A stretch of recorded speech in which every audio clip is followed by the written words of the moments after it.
All right, we'll take a moment and we will transition into our next to last item on the agenda. We've got two items left. The first one is the Governor Roundtable, an opportunity for any of the governors to talk about what may be on their minds. And then lastly, we'll go on to meeting feedback, which is an invaluable opportunity for myself, the officers, and of course, Executive Director and our staff to hear feedback about how this particular meeting went. Let's start with Governor Roundtable. Mary? Oh, is your hand raised? Oh.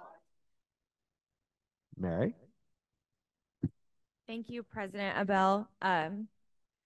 Today is International Day of the Woman, and I just wanted to acknowledge that and just thank all the women in the profession and the staff of the WSBA for what they do, because truly without us, you would be lost. So, and in all seriousness, I think as far as this profession is concerned, it's made better by women, and I think that they deserve acknowledgement for all the hats that they carry, both professionally and at home. So I just wanted to acknowledge that. Thank you very much, Mary. Francis.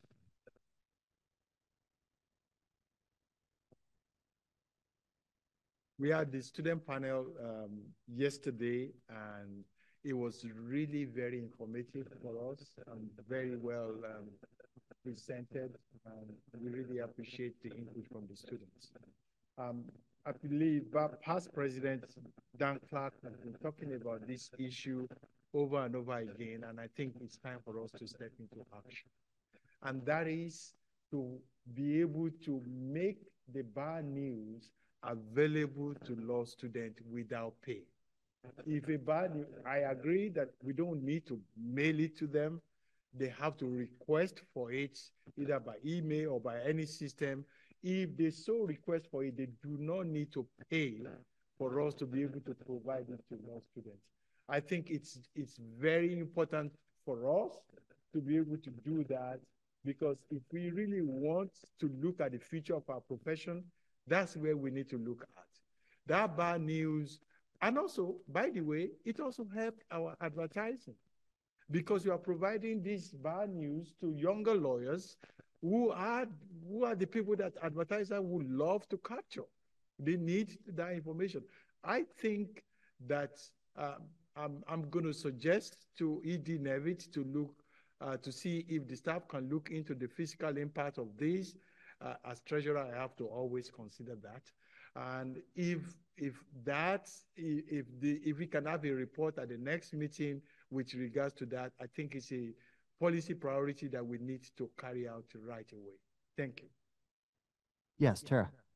I just want to give a little bit of information. I can, but that doesn't mean I won't do the fiscal analysis. But we do issue the magazine to all the law schools, like a big pile of them. And I think in the past, the law schools have told us that that's the preference, is that rather than sort of, and I don't know how we would get a student list, but I think in the past we've been told the preference is we send a bunch to the law school and they make them available. But I can still find out the fiscal policy. And I also don't know how old that information is, so perhaps things have changed. Thank you very much, Executive Director. But one thing I would say about, I'm going to go to Dan just a moment, we'll do Kari and then Dan. One thing I recall, at least here at this law school, is that my recollection is that the physical dissemination of materials to each student was kind of a chore. But I wonder if the answer is to have copies of the bar magazine sort of throughout the building. That might be a possibility. Kari. I was really happy with how this meeting went. I thought our interaction with the law students was a lot better than how it went at the University of Washington. And I have been having a conversation with President-elect Angeville about ways to maybe continue it and get input from law students and even just have a time to socialize. I think last night at the brewery dinner, many of us had some wonderful conversations with the law students that were there, both us disseminating information to them about, like, for instance, the STAR Committee and our upcoming virtual hiring fair that we're having that's based out of this school, but also hearing a lot from them about their aspirations and helping give advice and stuff like that. And then also, I would just like to thank President Abel for coming to my county on Tuesday. Not only did he speak to my Rotary Club, but we met with the Snohomish County Bar leaders that evening.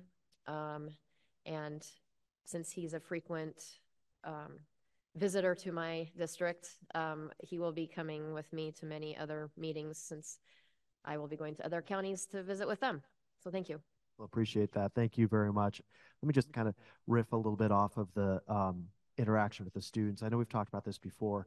We historically haven't done much of this, at least in recent memory. I don't think we have done any of it. So although there was somewhat of a limited return from my perspective on the interaction with UW, I think we had more of a return on the interaction with the GU students here. But my hope, I'll just be frank, is that between UW and these interactions here at GU and maybe a future interaction with students at Seattle U, we'll be planting seeds that result in future members of the Board of Governors, right, and future leaders of our committees and councils.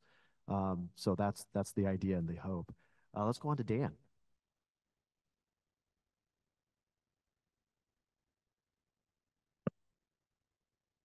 Thank you. Thank you, Hunter. Okay, so to echo what Francis said, but to expand it, I think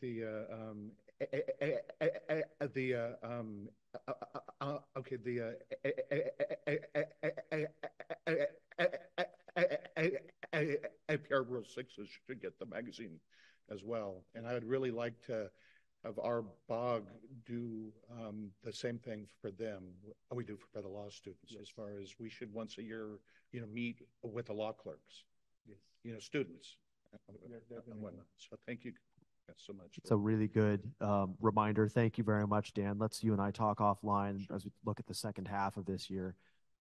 As a point of fact, I was reminded that actually today marks the exact kind of 50% mark of the BOG year. So it's all downhill from here, Sunitha, getting close. All right. Yeah, exactly. No pressure. Okay. Other items on Governor Roundtable. We've got at least hypothetically meeting feedback as well in a moment, but I know sometimes we tend to conflate those. Todd. Yes, I thought Francis's idea and the follow-up is a great idea. I think it was stated, and it might have been you, President Abel, that law students are actually entering into the profession at that point. And so, I think that this is indicative of the way we think of them in that regard and the way that we interact with them. And I think that was a very good event we had, and I appreciated the opportunity. And a little bit more robust interaction was, I think, very much more satisfying, given our intent and being able to kind of be available to law students and to the academic community in the legal profession. The other thing I would just thank my fellow governors for the very professional, and it was an incredible turnout for the public defender forum, and to get so much as far as detail and so much backup and so much involvement in the legal community. And as well, I would like to thank specifically Governor Ahern for coming to my defense. Thank you, Tom. You can sometimes be misconstrued, and I unfortunately, it seems that may have been the case. I certainly view this the subject matter as being very important, and I think that we did a good job of really kind of addressing a lot of different aspects that sometimes kind of go, unexamined. Certainly to a certain extent, and appreciate all of the feedback from our expert presenters as well, and everything. So I thought it was very successful, and it sounds like this was the most participation, at least in 17 years. It sounded like so 17-year history. That was quite a session that we had today, and I thought it was well run, well executed. It did run long, but I think it was worthwhile because we certainly had the involvement and the awareness of the public and the members. So I thought it was a great job. Would have been cheap at twice the price for the time. I mean, really, I'm serious about that. This was the big important issue about this meeting. Thank you very much, Todd. Other items for Governor Roundtable? Looking here in the room. Looking online. I see we've got a comment from Jordan. I'm not sure if Jordan is still with us, but he typed what I thought was, oh, Jordan, do you want to read your comment or do you want me to go ahead and read it? Oh, yeah, I was just trying not to take up roundtable time, so I sent it so people could see it. But I just wanted to say thank you to everyone for the card, for the notes, the gift card. I'm very grateful for all of you in my life and Emma's. So thank you, all of you. Of course, and she's beautiful. Congratulations again, Jordan. Okay, then with that, let's move on to meeting feedback. Some of the previous comments may have encompassed some meeting feedback, but it's always appreciated. Specifically, I always crave constructive feedback on what can be done better. We've got time here to adjust course as the rest of the year unfolds. As a reminder, in 2 months, we'll be in Richland, not in a law school. We'll be in a hotel. It's a lovely hotel. And then after that, we are going to be in Nespelem and Moses Lake, and then we will conclude the Board of Governors year later on in the late summer, early fall down in Olympia. So that's kind of what we're looking at going forward. But comments regarding meeting feedback from anyone? Seeing none in the room, looking online. Don't mean to cut anybody off. Matt?